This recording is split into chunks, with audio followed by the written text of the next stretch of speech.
Hello YouTube, Wheelchair21 here, and this is the review for Transformers Dark of the Moon, Autobot Ratchet.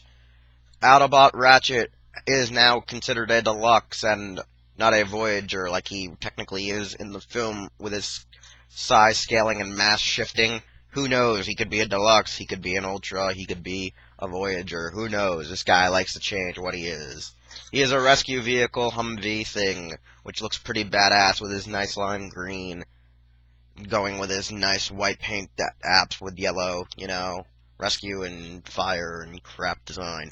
He comes with the Mech Tech taser-like buzzsaw gun that when you pull on the lever here, it will pull out a spinning saw blade.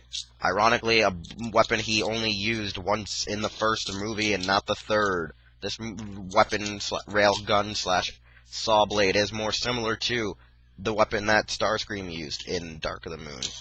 Well, anyways, since this vehicle rolls much nicer than a lot of Transformers figures I've had in recent years, and the fact that his details are quite well done, even though you can see a lot of the blocky areas where it will open up to transform, the easiest way to start on transformation is you pull up his butt to start with the transformation, then pull open his side flaps to get out his feet.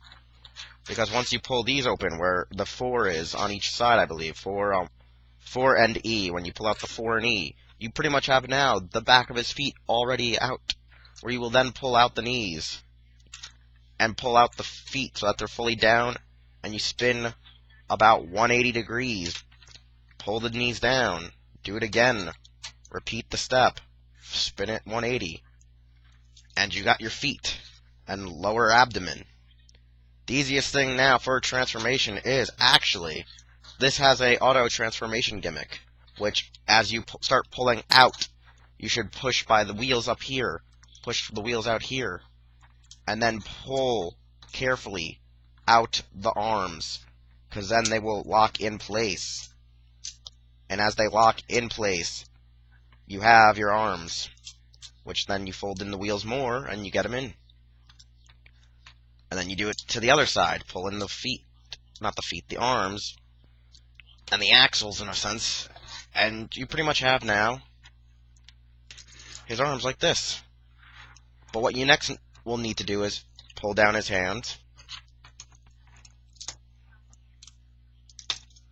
and then pull the hands again down, and the last thing to do to get out his head is literally spin his hands out like this so that they are not blocking the turn, because this here for his head will actually need to be, his head will actually need to be spun 180 to unlock the head, revealing it, as you then will spin this around, put him down like this, as I bend up the camera, push his body like that, spin his arms back in,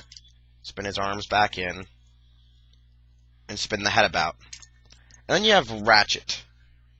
The thing about Ratchet is, he is quite small, and he has, like, not really straight knees because of how the joints are. His hands are kind of claw-like, but that's kind of how they were perceived in the movie. His head looks really nice, like, the details all in his head look good.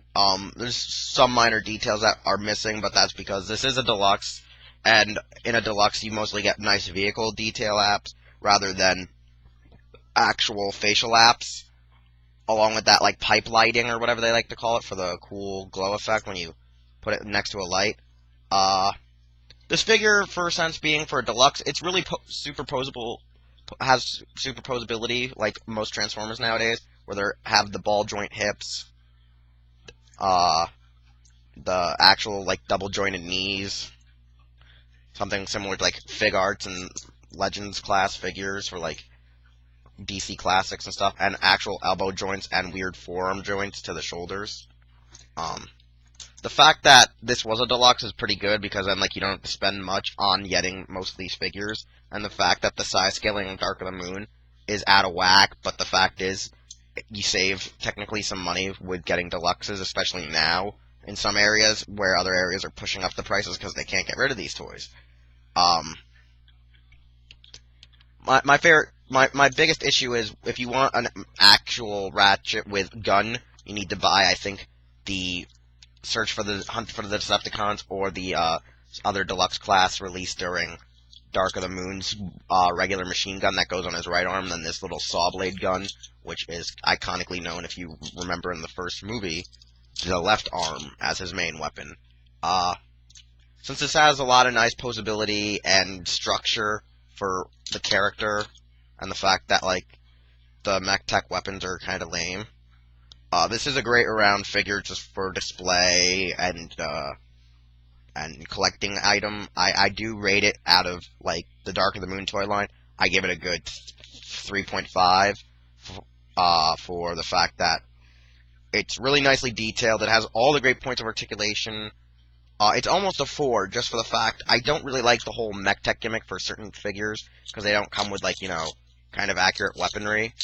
And the fact is, I really do get worried with this pipe wiring or whatever, and the fact that it looks like it's really easy to break areas because I see a lot of, like, stress in plastic areas, like up here on under his wheels and stuff, like when his, like, not wheels but his doors and stuff. There's a lot of, like, stress points on these figures, so they look very cheaply made or feel cheaply made when posing them.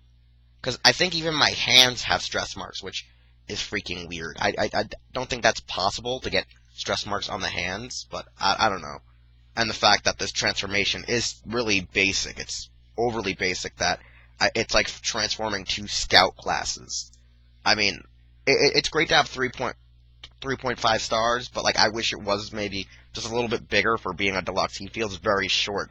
Hell, I think one of my bumblebees are bigger than this from the movie line.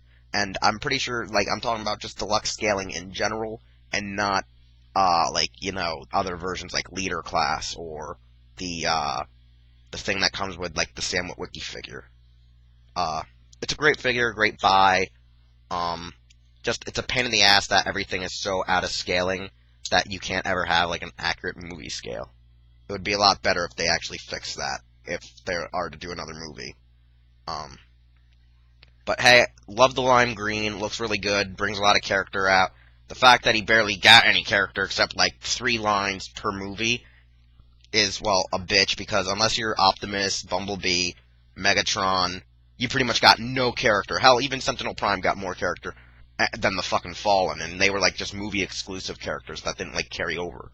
So, I mean, it kind of sucks. When you're anyone that isn't Optimus or Bumblebee in the movie series, you got barely, like, 4 lines in the movie, so there's not much character on this guy. It's a great figure, though, great G1 character, but his movie verse, not so great. Hell, even his freaking Prime toy / counterpart in the series is better than this Ratchet. Animated's better than this guy. Just, he does nothing, but still a great toy. Everyone should get one. It should be easy, because probably by now everyone does have one. But anyways, this has been Wheelchair 21. This has been a quick rolling review, and I'll be getting back to you with more Transformers and some figure arts later on. Bye.